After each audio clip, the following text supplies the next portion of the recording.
obviously seen steps taken for helping the poor and needy of this country, a false narrative is created to accuse, saying, oh, this government works only for cronies.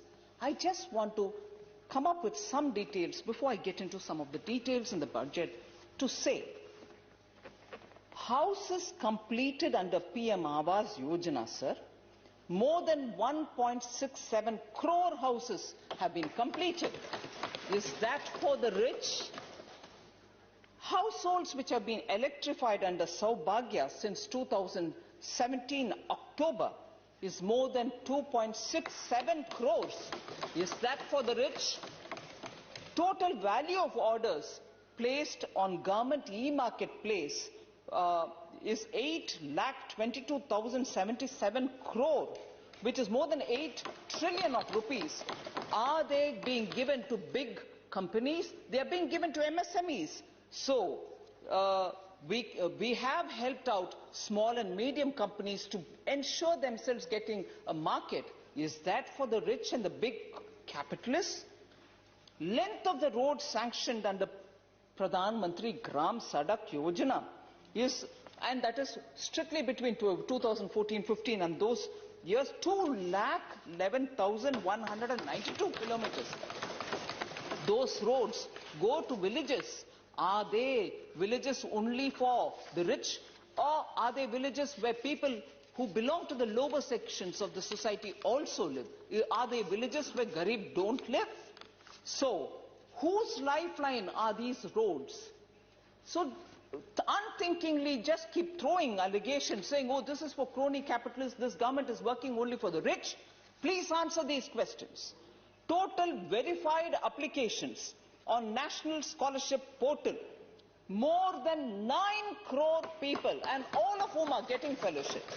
For whom are these fellowships going? Are they going for the rich? Are they going for the capitalists? Are they going for the cronies who the UPA government had happily encouraged? And now to stand up and each time create a false narrative.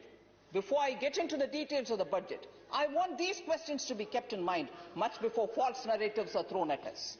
Number of farmers registered on e-NAM, sir, approximately 1.69. e-NAM was thanks entirely due to the Prime Minister's effort to make sure that the farmers are connected all over the country and he is not constricted by the local markets. If he has opportunities better anywhere else, he should have it. Are these farmers rich corporate farmers? No, not at all. They are the small farmers. Number of digital transactions, sir, via UPI from August 2016 till January 2020. More than 3.6 lakh crores. UPI is used by who? The rich? The corporate? No, not at all. The middle class, the smaller traders, all of them use UPI.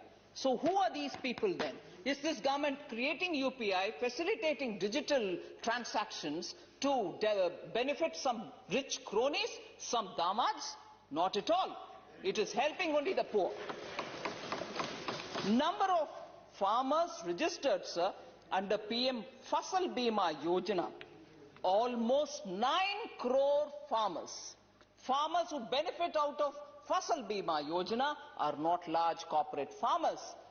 So, when you allege us, saying you're not taking care of small and medium-sized farmers, Prime Minister, while standing and speaking in response to the debate on presidential address, spoke extensively about small farmers. And I want to remind you of this number, which is the number which benefits from PM Fasal Bima Yojana. For whom is that? Loans sanctioned under Mudra Yojana. More than 27,000 crores have gone under the Mudra Yojana. Who takes Mudra Yojana? Damaads? Therefore, please, don't you allege us much before. Please. Sir. Please. अब budget किसी का नाम लिया नहीं उन्होंने. Unnecessary आप क्यों भोज करते हैं? Sir, Damaad, I didn't think of a trade back of the Indian National Congress. Please. Damaad. No. हर घर में होता है। It is not going on record. Why are you wasting your energies? Specialised नाम है। No, let us not be disturbed about Damaad. परिवार। Let us go up with our district, please. आपका record में नहीं जा रहे, आपका वोकल कार्ड खराब हो जाएगा, please. Thank you, sir. Sir, total number of beneficiaries under PM Kisan Samman Nidhi Yojana, 6,000 rupees directly through the direct benefit transfer to small and medium-sized farmers. 11 crore farmers have received PM Kisan Samman Nidhi Yojana. I can go on like this to say enough and more evidence exists on. No, it's not enough. You don't have the patience to hear more. No, he is satisfied, ma'am. You continue. Sir, yes, sir. He is saying he's satisfied. Sometimes running commentaries are useful to remind, sir. Yeah. Don't worry. So, this government's efforts with credible proof of who the beneficiaries are, which are the major schemes, and therefore when the budgetary provisions are made, it is made for the poor, Dalits, tribals, and the students who need desperately all the benefits. And therefore, if you want to speak out, Ujjwala Yojana benefited how many women? And we've extended it to 1 more crore women for whom that Ujjwala will be delivered. Delivery and performance in terms of the last mile connectivity is where we have distinctly shown even some instruments which you have created, even if it's Manrega. I'll give you the data to prove how. No, you don't need to thank me, but you'll have to answer some questions. Where Manrega has greater provisions in actual numbers during our time and effectively using it, I will give you data in a minute. So therefore, stimulus and giving stimulus to such an expenditure, the capital creating expenditure, creating infrastructure is one of the main features of this budget, especially that it is coming after a pandemic. The other, as I said earlier, not losing out on this opportunity of the pandemic, continuing with reforms. Well, and that is governed by the principle which Prime Minister spoke about even in 2014. In fact, deriving from that, one of our leading newspapers, which I wouldn't think will ever support disinvestment, has written an editorial, sir, to say belated but bold. And belated because Prime Minister had assured in 2014 that he will ensure that disinvestment process will happen, and to have a policy coming in 2021, the paper rightly says belated, but calls it bold too. And we shall show how minimum government and maximum governance will be achieved, fiscal reforms with a clear trajectory of showing how the deficit is going to be managed, and above all, something which I think will be reminded over and over again is bringing transparency in government's accounts, accounting for everything that which is there.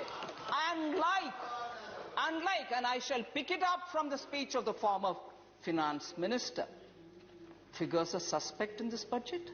I'll give you 3 concrete evidence, sir, of how accounts were suspect. I'm not using that word. I'm not certainly using that word, but it became suspect.